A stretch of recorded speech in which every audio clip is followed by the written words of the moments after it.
नमस्कार। आज की सबसे बड़ी खबर, सबसे बड़ी या कह सकते हैं कि बिग ब्रेकिंग न्यूज ये है कि आखिरकार पीएम नरेंद्र मोदी ने मणिपुर का मां बोल ही दिया है।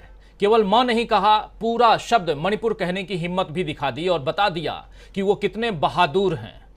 पूरा देश 3-4 मई से यानी 3 और 4 मई से इंतजार कर रहा था कि देश के प्रधान सेवक मणिपुर में बढ़ रहे जातीय तनाव और हिंसा पर कुछ कहेंगे, लेकिन वो शायद मणिपुर संकट के अमृत काल का इंतजार कर रहे थे।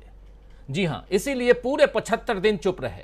दिन गुजरते गए, मणिपुर के पीड़ितों की तकलीफें बढ़ती रहीं, विपक्ष सरकार से एक्शन की मांग करता रहा, मणिपुर के कई राजनेता सरकार से मिलने का वक्त मांगते रहे, लेकिन किसी बात का सरकार पर कोई असर नहीं हुआ।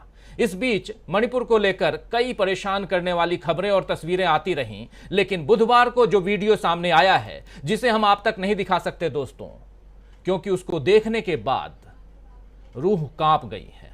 और नहीं चाहता, आप लोगों से अनुरोध है, विनती है कि अगर आपने नहीं देखा है तो देखने की कोशिश भी मत कीजिए। हम जैसे साधारण लोग जिस वीडियो को देखकर भीतर तक दहल गए, हिल गए, सोचिए जिन महिलाओं पर यह अत्याचार हुआ होगा, उन्होंने इस दर्द को कैसे बर्दाश्त किया होगा। इस वीडियो को देखने के बाद पहला सवाल यही उठा कि किस तरह हम अपने देश को भारत माता कह सकते हैं, जब हम महिलाओं का सम्मान ही नहीं कर सकते। मणिपुर की उन 2 महिलाओं के साथ जो भयावह कृत्य हुआ, उसका वीडियो बनाकर जारी कर दिया गया, तब जाकर देश के दूसरे हिस्सों में बैठे लोगों को पता चला कि इस पूर्वोत्तर राज्य के हालात कितने बिगड़ चुके हैं। सोचिए, ऐसी और न जाने कितनी महिलाएं, कितने बच्चे, कितने और मासूम लोग होंगे जो इस तरह की घटनाओं का शिकार बने होंगे, लेकिन उनके बारे में कोई खबर नहीं है क्योंकि उनकी कोई रिकॉर्डिंग नहीं है। वैसे भी ये बात तो सदियों से कही जा रही है कि युद्ध में हार हमेशा महिलाओं और बच्चों की ही होती है, और आज इसी बात को हम अपने देश में सच होते देख रहे हैं। कभी यूक्रेन से तो कभी अफगानिस्तान से, कभी इराक से तो कभी सीरिया से ऐसी खबरें आती रही हैं कि किस तरह वहां महिलाओं और बच्चों को निशाने पर लिया जाता है। अभी यही स्थिति हम अपने देश में देख रहे हैं। मणिपुर में जिस तरह 2 समुदायों के लोग एक दूसरे के खून के प्यासे बना दिए गए हैं, वो अगर युद्ध नहीं है तो क्या है। भाजपा सरकार चाहती तो एक शांत सुंदर राज्य को युद्ध की आग से बचा सकती थी, लेकिन सच यही है दोस्तों कि सरकार ने ऐसा कभी नहीं चाहा। इसीलिए तो मणिपुर के मुख्यमंत्री अपने लोगों के बीच फैली नफरत को देखकर भी आराम से अपनी कुर्सी पर बैठे हुए हैं, और इस बीच ये इस्तीफा का तमाशा देने का नाटक भी आपने देख लिया, ताकि जनता की सहानुभूति मणिपुर के मुख्यमंत्री के हाथ उनके पल्ले लग जाए, बीजेपी के साथ आ जाए। इससे पहले गृह मंत्री अमित शाह को भी आपने देखा कि वो मणिपुर गए थे। वो हो आए मणिपुर से, 2 दिन का उन्होंने अपना जो ड्रामा था वो कर लिया, ताकि देश को बता दें कि वे गृह मंत्री हैं देश के और अपने कर्तव्य को वो निभा रहे हैं। अमित शाह ने तो दावा किया था, आप याद कीजिए, कि हालात जल्द काबू में होंगे, लेकिन उन्हें शायद पता नहीं था कि हालात तो उनके दौरे से पहले ही बेकाबू हो चुके थे।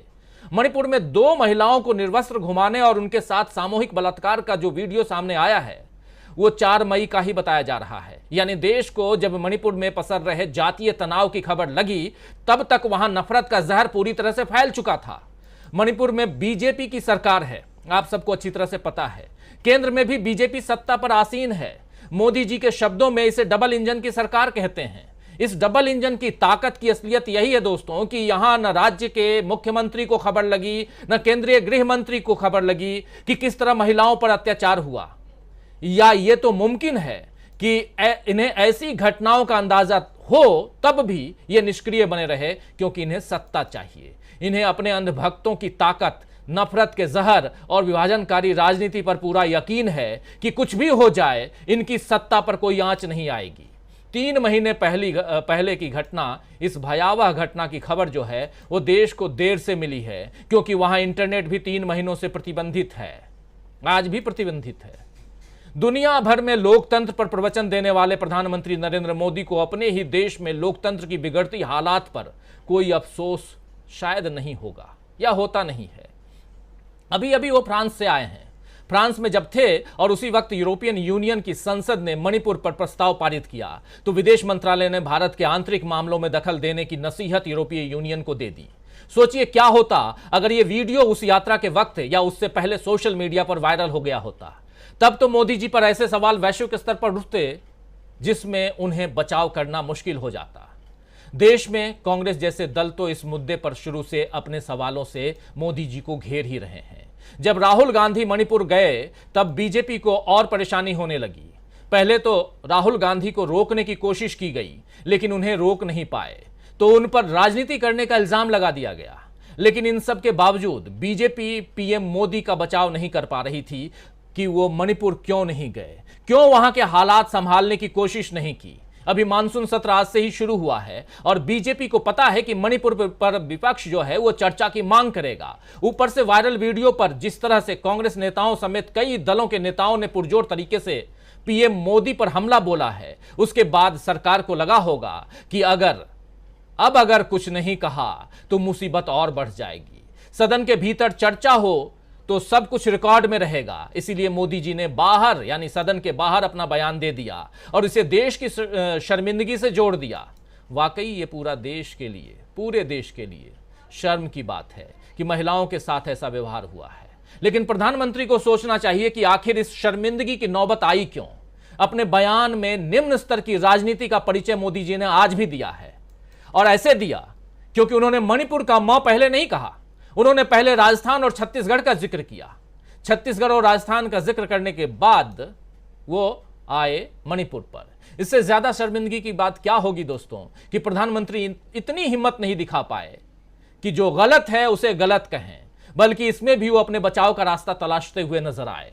कठुआ से लेकर हाथरस तक और महिला पहलवानों से लेकर के मणिपुर तक बीजेपी और मोदी जी के जो काम हैं, कृत्य हैं, उसने दिखा दिया है कि उन्हें देश की बेटियों की कोई फिक्र नहीं है। मां के पैर छूना और नवरात्रों पर व्रत कर लेने से महिला सम्मान सुनिश्चित नहीं होता है दोस्तों। इसके लिए सत्ता और स्वार्थ की राजनीति से ऊपर उठना होता है, जिसकी हिम्मत अभी 56 इंच वाले साहब नहीं दिखा पा रहे हैं। और इसी चर्चा को हम यहां लेकर आ रहे हैं आज इस ब्रेकिंग न्यूज में कि जो कुछ अभी पिछले कल से लेकर आज तक हुआ है उसमें क्या कुछ आगे हो रहा है, क्या कुछ होना चाहिए और कैसे देश जो है वो शर्मसार है। मेरा हृदय पीड़ा से भरा हुआ है, क्रोध से भरा हुआ है। मणिपुर की जो घटना सामने आई है, किसी भी सभ्य समाज के लिए ये शर्मसार करने वाली घटना है। पाप करने वाले, गुनाह करने वाले कितने हैं, कौन है, वो अपनी जगह पे है, लेकिन बेइज्जती पूरे देश की हो रही है। 140 करोड़ देशवासियों को शर्मसार होना पड़ रहा है।